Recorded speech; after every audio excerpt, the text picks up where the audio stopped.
I'd like to go ahead and get started. So I would like to kick off and just jump into a little story. And maybe this will be familiar to some of you. So a couple years ago, I was pulled into a project that was the most important project the company was doing.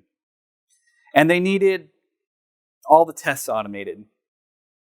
So jumped in, started making a list of all the use cases, all the tests that could be automated, started working through them. Some time went by.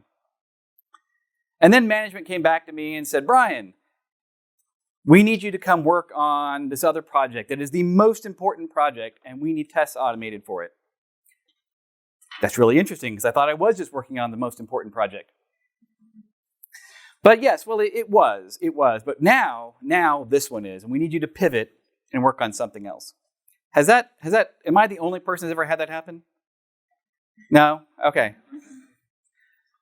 So after getting over my disappointment, I kind of spent a few minutes and looked at the tests that I had automated.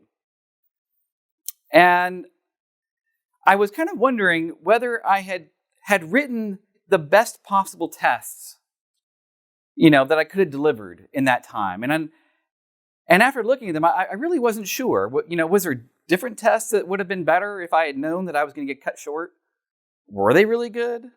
I mean, I had a bunch of tests, but were they the best ones I could have been spending my time on? And I wasn't really sure. It started me to think a little bit about how we prioritize tests. So I also went and a little bit later, I was pulled in to help somebody with some automated tests that we're having trouble with. This is something that is not uncommon. When there's problems, I get pulled in to help other teams and things. So I was looking. This lady's test was very complex, and I worked on it a bit. Was able to eventually straighten it out and get it working smoothly. But I wondered.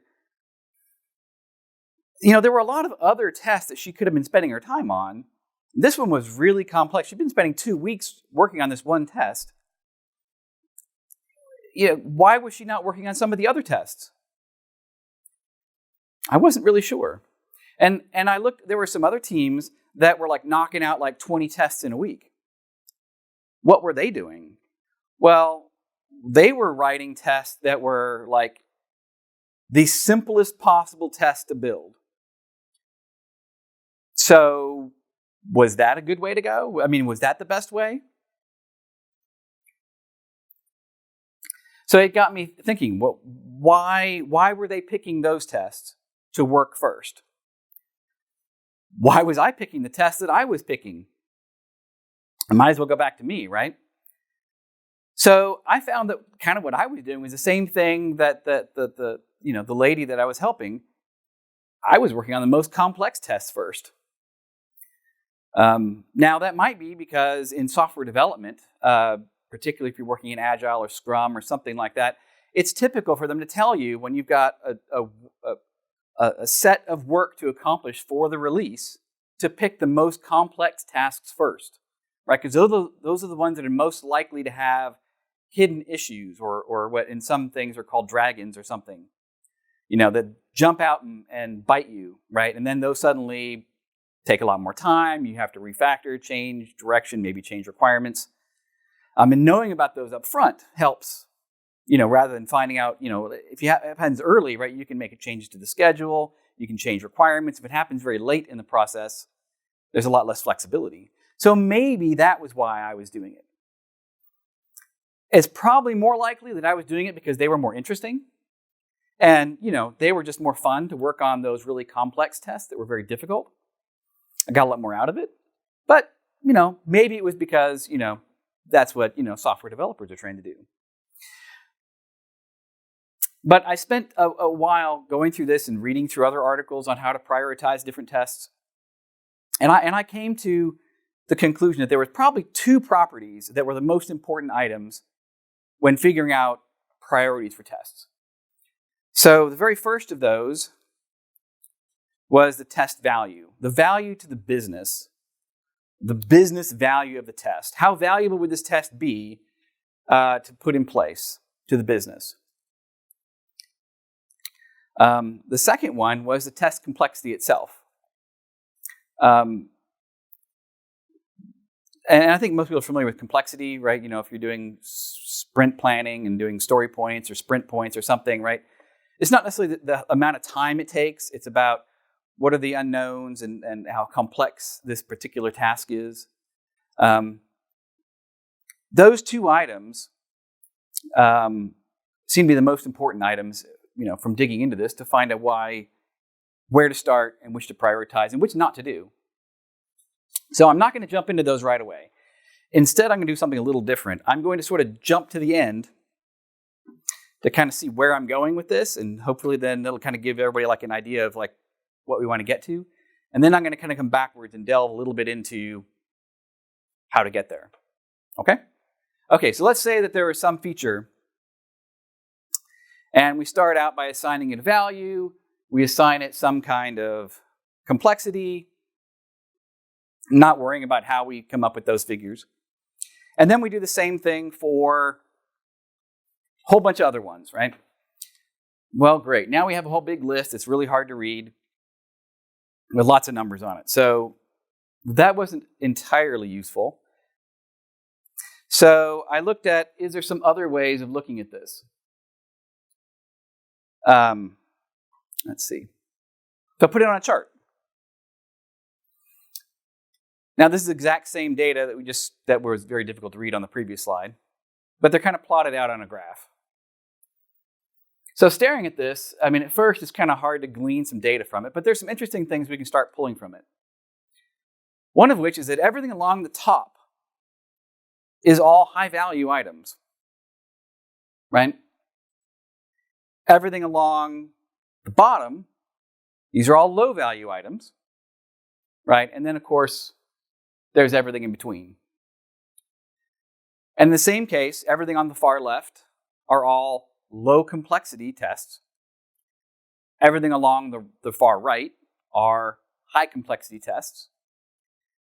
And then there's, medium stuff in the middle. So if we overlay these, then it's really weird looking. So instead, let's kind of take out all the lines and the dots and things for a second.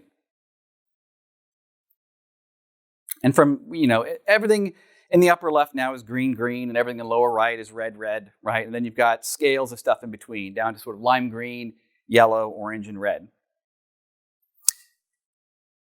Okay.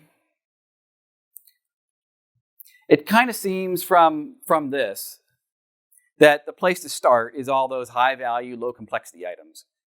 Now that kind of jumps out at me, probably jumps out at everybody else, particularly given the colors. But why?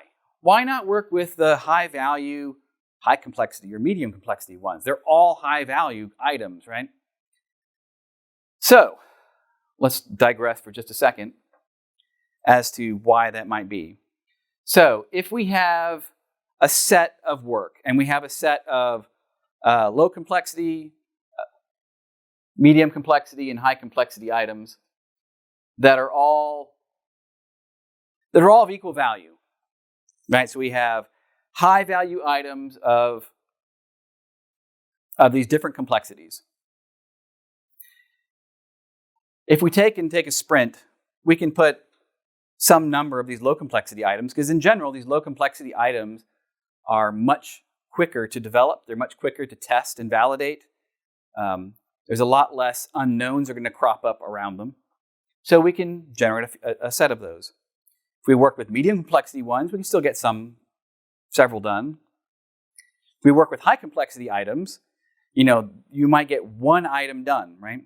And given, the fact that the more complex something is, the more likely that something unknown is going to crop up. There's a good chance that it'll grow and it won't fit in a particular sprint at all. So, if you were going to get cut off at some point and you didn't know when, what would you like to have accomplished? Would you like to have accomplished a whole set of high-value items, or maybe 1 or 0 high-complexity items? Or maybe you know exactly how long you're going to have on the project, and you don't worry about someone pulling you off, right? In which case, the more value you can deliver earlier, the sooner you can use it, right? So if you're able to deliver a lot of value up front in the first 2 weeks or in the first month or whatever your time clock is, wouldn't you rather do that and be able to start using those right away and be gaining value from them rather than pushing those out much longer? So this is where I kind of got to that's a great place to start, but where do we go from there? So I mentioned that along the bottom, everything is low value. So if it's low value test, should we develop it at all? Right? I can think of lots of examples where we've had tests and the test indicated that there was a problem that was reported. Product perhaps looked at that and went, okay, well, let's ship it, and we'll add a task to the backlog, and we'll look at that in the future. 6 weeks go by, that task is still in the backlog. Another 6 weeks go by, it's been removed. Why were we testing that in the first place? Every test that we write, it takes time to develop, and so we're spending that time on that instead of other tests. Every test takes time to execute. It takes resources, right? So it costs us something for every test that we run, and it requires maintenance. Every test that we have requires some amount of upkeep, whether that's because the application is being touched and we have to make adjustments to it, or just code rot, and as we add more tests, we have to refactor and touch other things. So let's just draw a line and say everything that's low value, let's just take it off the list. So what else can we glean from this? Well, there's an interesting line from the lower left to the upper right. And everything below this line has greater complexity than it has value. Right? So this is suspect, right? Are we going to gain less from having this test, and it's going to cost us to put it in place, and cost us to maintain it, and cost us to run it?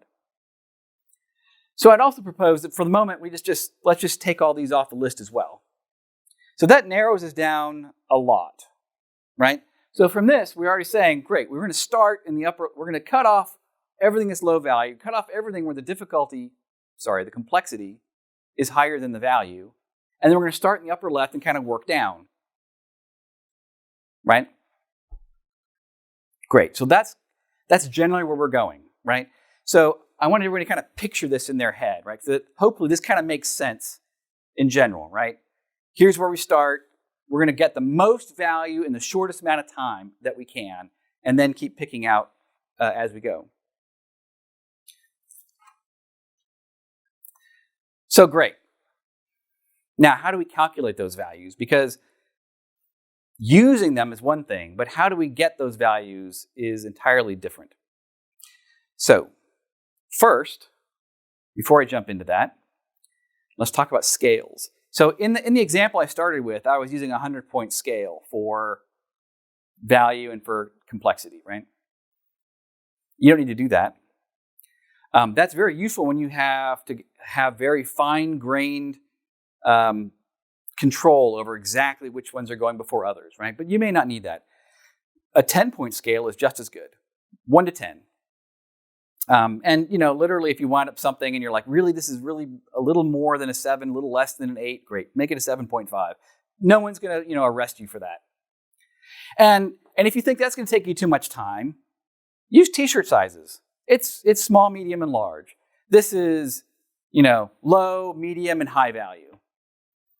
Now, you're not going to have the same kind of resolution, but you can very quickly find out the ones you don't need to do and find out which ones need to go to the top, and you'll kind of have groupings of them, right? And you can often do that in a very quick exercise to get to that point. And you could always even do it again later with more resolution if you needed to. Part of the reason I wanted to say that is that I don't want anyone to take anything that I've shown literally that they have to do it that way, right? Your situation is unique. Your application is unique. Your culture and your team is unique, right? So you take this and you use it the way that works best for you, okay? So I'll probably say that multiple times, right? I've seen too many presentations where like, this is the holy grail, this is the only way you can use this, and they're always wrong. All right, so let's talk with complexity first. Complexity tends to be the simplest one for people to understand because we deal with that already. And if we're working with dev teams, we're already talking about development complexity. And this is no different. We're developing a test. So it's exactly the same as developing an application, right? So there's a number of things that we'll take into account. We'll start with the development effort. How much time and effort needs to go into building this test?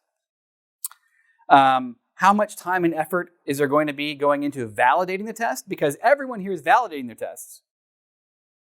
And I'm not going to ask. You are.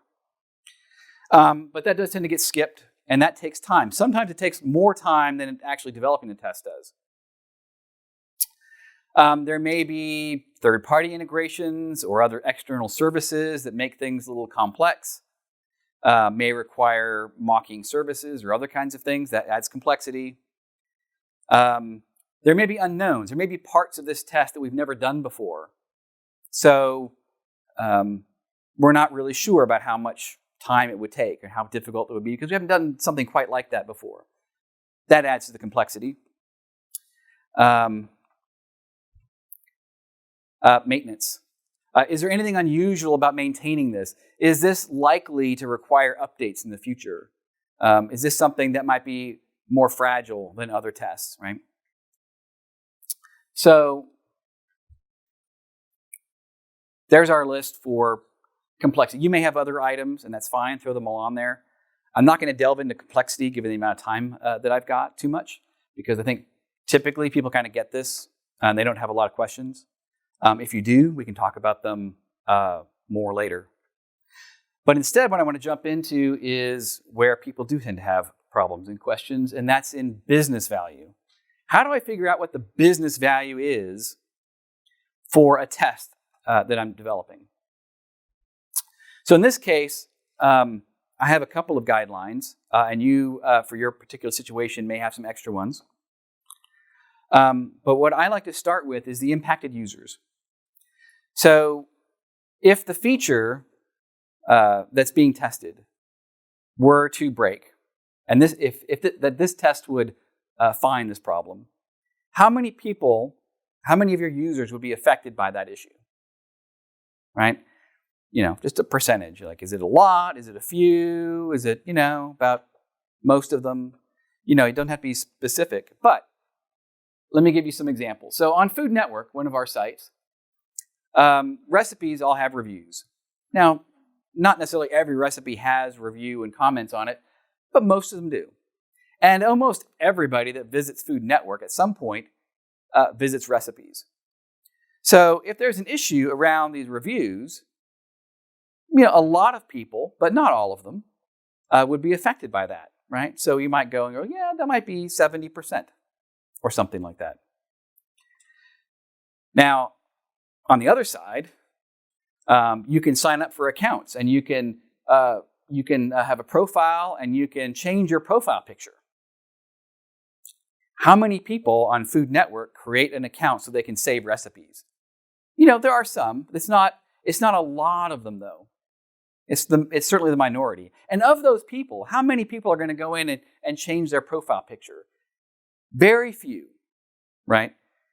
So from an impacted user point, this might be a 1, right? If that were to be broken, who knows how long it might be before anyone even stumbled into it. All right, so I think that's hopefully clear. So then I want to take that value that I've assigned and I want to modify it. I want to take a series of items and I want to modify it up or down, okay? So the first item is financial impact.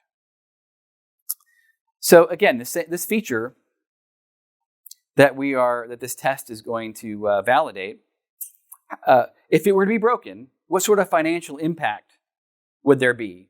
Would there be less than normal, about normal, or more than normal? You can add 30%, anywhere between -3 and +3 or something for this. Now, a lot of people will tell me, but my application doesn't have any finances. We don't sell anything. So, I find often that is not really true, that there are financial impacts to the items, and you have to dig a little bit to understand them. So let me give you some examples. This is from one of our sites, HGTV. So one of the features that we've put in is something called Shop the Look. And you're going through photo galleries on HGTV, and you'll see items in some of the photos. And you're like, wow, man, I wish I could have that. I wish I could have that, spice rack. And guess what? We'll have a link off to a third party that sells that spice rack. Someone has gone ahead and researched that and said, you know what? You can get that spice rack if you want. Click here. Now, we don't sell it, but we are providing that off, and it links off, and they'll give us a little kickback or something for sending visitors over. So there is some financial impact if that feature were not to be working. Let's look at a different kind of example. So this is a sign-up. This goes back to Food Network. So when you sign up, there are laws about if you have certain kinds of information on your site about the age of people that can have accounts. Right? These are the COPA laws. So anyone under 13 is not allowed to have an account, right? And so it asks for age. So now, if this doesn't work, right, there are legal ramifications, right? Technically, right, we can be fined something like $5,000 per incident for everyone who signs up, incorrectly. Now, if they've told us the wrong date, that's on them. But we have made our best thing. So there's financial impact there. It's a legal issue, right? But there could be other kinds of things. Maybe there's sponsorships. Maybe you have content provided by people, and if it's not shown correctly, right, then they have legal recourses, or there's brand awareness, right? Like marketing people, brand awareness. If your brand is tarnished because of a certain item, right, what is the financial impact of that, right? It's something.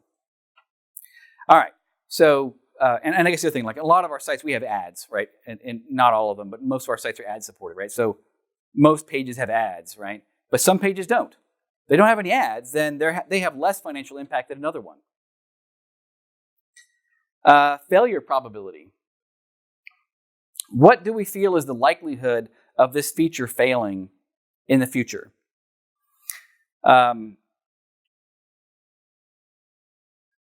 Yeah, so there's all kinds of ways to get to that, and I'll come to that in a second.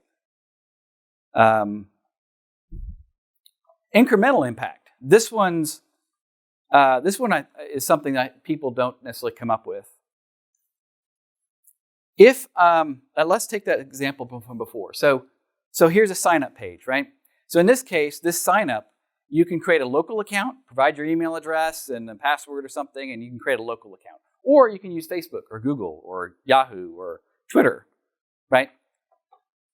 If I wrote a sign-up test for Facebook sign-up and then write another one for Twitter sign-up, right, they overlap, right? As it turns out, right, the beginning parts of the sign-up process and the ending parts are exactly the same. It's all the same code, it's all the same screens, right? But there's a piece in the middle that's different, right? So once I've written the Facebook one, or any of them, the next ones have somewhat less value, right?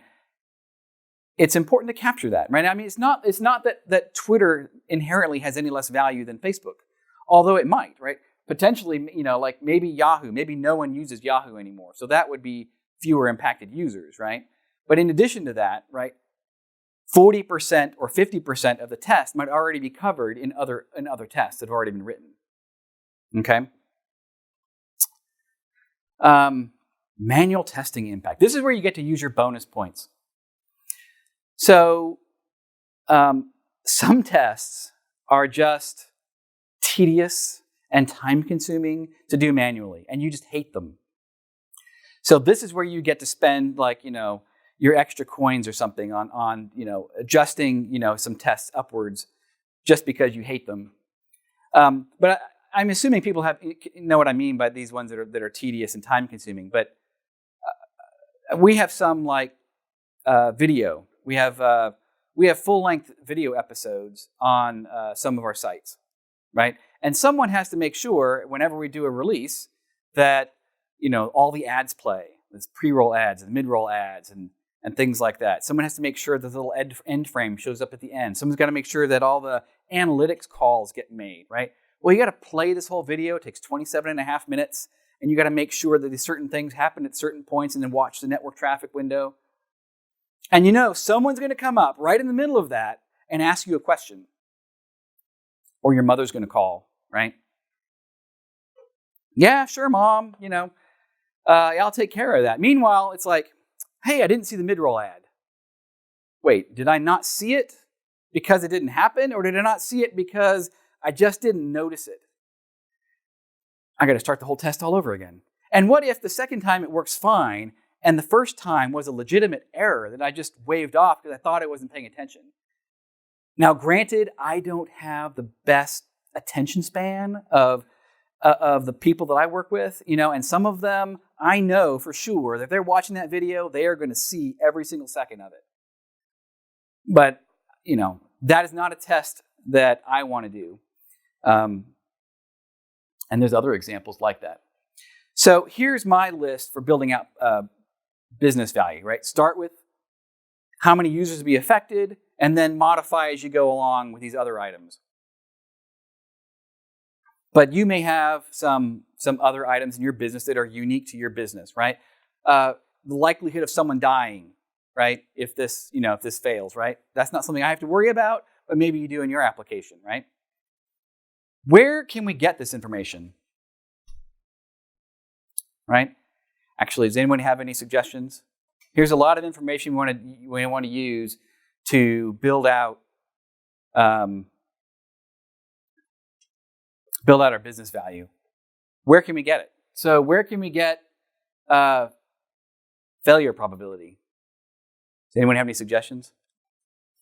What's that? From the developers. Oh, I love you. No one ever comes up with that. Let me come back to that in a second. Who else? Somebody else said something else? Product team. What else? Previous examples. So let's start with that one. So bug reports, history, right? Whatever bug tracking system you've got. Is there bugs in this feature or similar features that have happened before that might lead us to think that there might happen here, right? Would the product people have some suggestion? Perhaps. The developers, though, wrote the code. And if you have a trusting relationship with the developers, right, then you can go to them and say, hey, tell me about this particular feature. What do you feel about this? What do you think might be the concerns or failure probabilities for this? And they'll tell you, that's exactly the same code we've got in 25 other places. No different. I have no concern about it. It's not even new code. It's just using the same thing. Okay, great. It's less, we might think then it's less than likely. On the other hand, right, they'll tell you, wow, that's brand new code. We never used it anywhere else. It's super complex.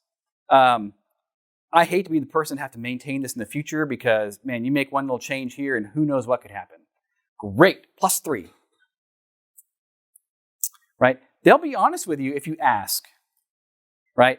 And they are a great resource to go to. Now, you have to make a little bit of a relationship first, because otherwise, they're like, why are you asking? No, all my code's perfect.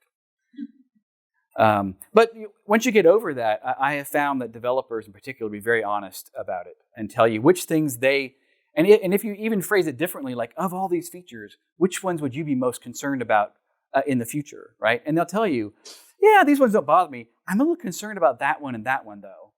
Okay, great. Let's work that into our value, right?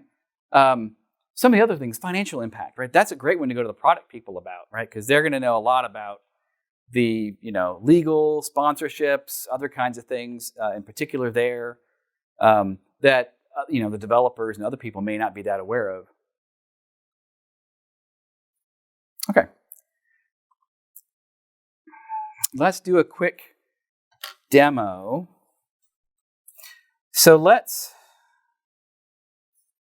me see here if I can remember how to do this.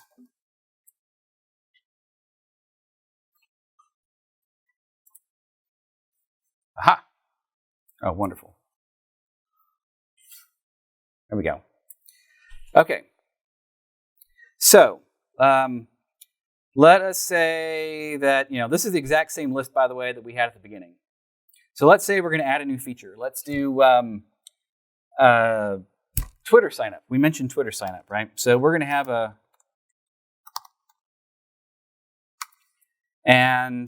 we need to value out the value and the complexity. So let's start with the complexity. How complex would sign up for Twitter be? Very low. Low? I hear low. Is that of 100? Let's use 1 to 10. 1 or 2. 1 or 2. So what might be involved in Twitter sign up? We've got several things. We got to go to some page and click on the thing to get the menu, to get to the sign up. We got to bring that up. We got to fill in the forms. We need to have a Twitter account. We need to follow that flow through. We may need to clean up the account we just created in the system, right? Because we don't want any destructive tests.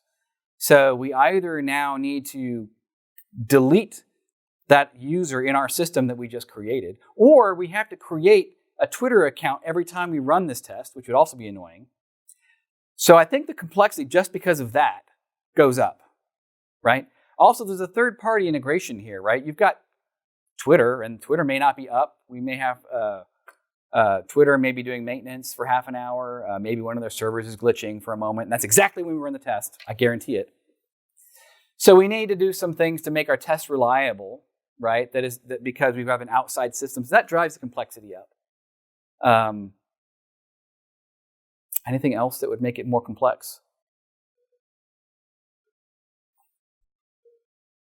Rate limiting, yeah. So with the third party, they may allow only so many uses of the API over a particular period of time. I think if we talked to the developers, they were like, that part of the code, you just, you dropped in a Twitter piece and, it's all fine. And I'm assuming at this point we've already written some other ones. So I don't know, maybe it's a 5 because of this extra stuff in it. But what about value? So, all right, let's pretend for a second. For impacted users, let's pretend for a second it's not like 1% of our users have accounts. We just rolled out for Food Network some new applications that require you to have accounts. And so that's climbing rapidly. So, I don't know, let's say that 50% of our users, go through, have accounts.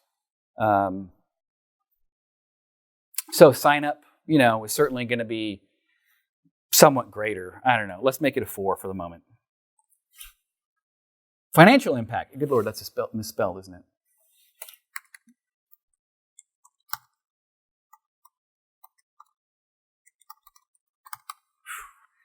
QA testing on the fly.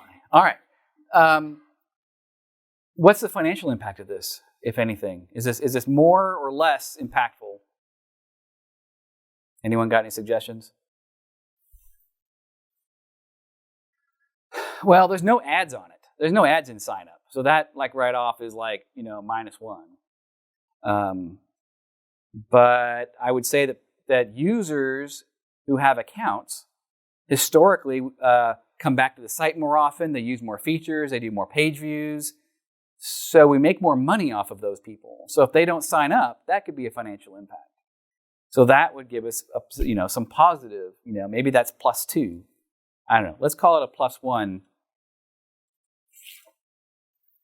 Failure probability. I don't know. Twitter stuff is pretty well baked out. The developers didn't do anything custom. They just dropped in the little snippet of code that Twitter gave them. So I don't know. Let's just call it 0. By 0, I don't mean it's not going to fail. I mean that it's not more likely than other code to fail. Right? Incremental impact. Well, we've already written a sign up for Facebook. Right? Manual testing impact. How annoying or problematic is it to test this? probably we're going to have to go back and we have to do that, whatever that cleanup is, or creating Twitter accounts. We probably have some test accounts with Twitter. So it doesn't seem horrible, certainly compared to some of our other ones. Maybe we'll give it a +1 for that. So that gives us a 5. So let's just assume that that's what we go with. So, can we collapse this?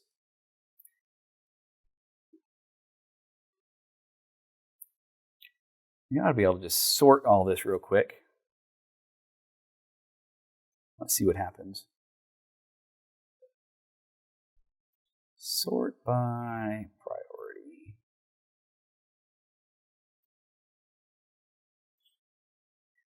And just like that, the whole list is now sorted by priority. Priority's been generated. This particular spreadsheet is kind of figuring out complexity, by the way. In this particular spreadsheet, you've got to reverse it, right? Because you're adding the value, right? And then you got to take the opposite of the complexity, right? Because the lower the complexity, the better it is, right? So let's just reversing those and then adding them together. Where did our feature fall in that, by the way?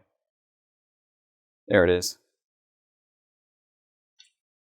So then you would take this and you'd cut off the stuff that is low value, cut off the stuff where the difficulty is higher. I don't have that set up in here, but I think that gives everyone a quick, view. It's not going through this prioritization exercise does not need to be something you have to spend hours on, right? You can just go through it, do it, and then if you're wrong, right, that's not the end of the world. So I mentioned earlier about cutting off low value items, the high difficulty items where the difficulty is higher than the value, right? And I imagine that made some people uncomfortable, right? Man, we take it off the list? We just don't do it? But to me, this list is something that is not static, right? It's something that you're going to revisit periodically. And the reason for that is that we learn more over time, and the situations change. There's a number of things that might change the value or the complexity, right? What are something that might change the value of a particular item? Anyone have any suggestions? Anyone?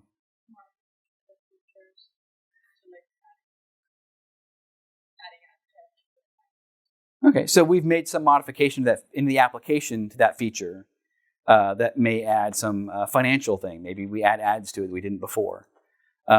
Maybe we get sponsorship, right? So maybe we work with a third party and they're going to sponsor something, and so now there's eyes on that there weren't before, so that adds financial impact.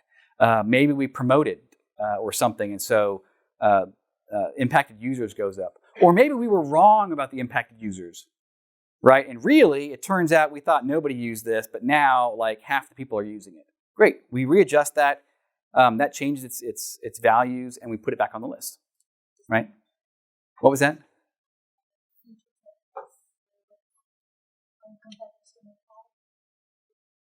Features that the competitors don't have. Okay.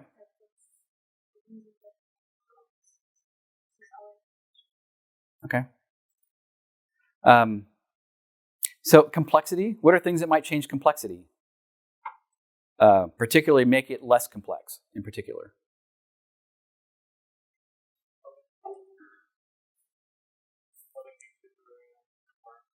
Okay, so maybe we didn't have the ability to provide stubbing, right? And now we do. And so that makes it easier to implement.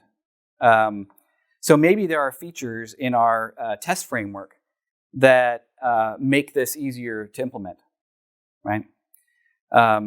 Or maybe we've now built something similar. Maybe we build a different test that's really high value, and we built it, and now that answers some of the unknowns about this other test, and that lowers its complexity. My point is that this isn't static. You can come back to it and adjust it. So even though you cut this stuff off the list, right, you put it on a separate list.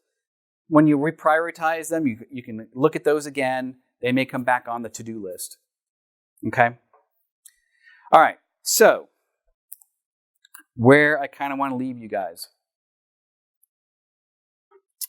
if you take something away from this, and I hope you take something, I want you to think about how you prioritize your tests, where you start, which tests you start with, and how you prioritize them. In particular, someone may come up to you, or I should say, assume someone will come up to you at some point and say, why are you not writing this test? Why are you prioritizing this test more highly? And I want you to have an answer. I want you to be able to say, yes, here's why. And it be very logical and make sense, right? Instead of, I don't know, I like this one better. Or because, Bob mentioned it in a meeting, 2 weeks ago, and so I'm working on that one instead, right? Have a process. It doesn't have to be everything in this, but this is at least is a good place to start. Take this and whatever is in your application or your culture, modify it to work best for you. If you're interested in the spreadsheet that I was using, I posted on my website. You can download it. It's nothing very fancy. That's just very simple. If people are interested in something more advanced, I can provide that too.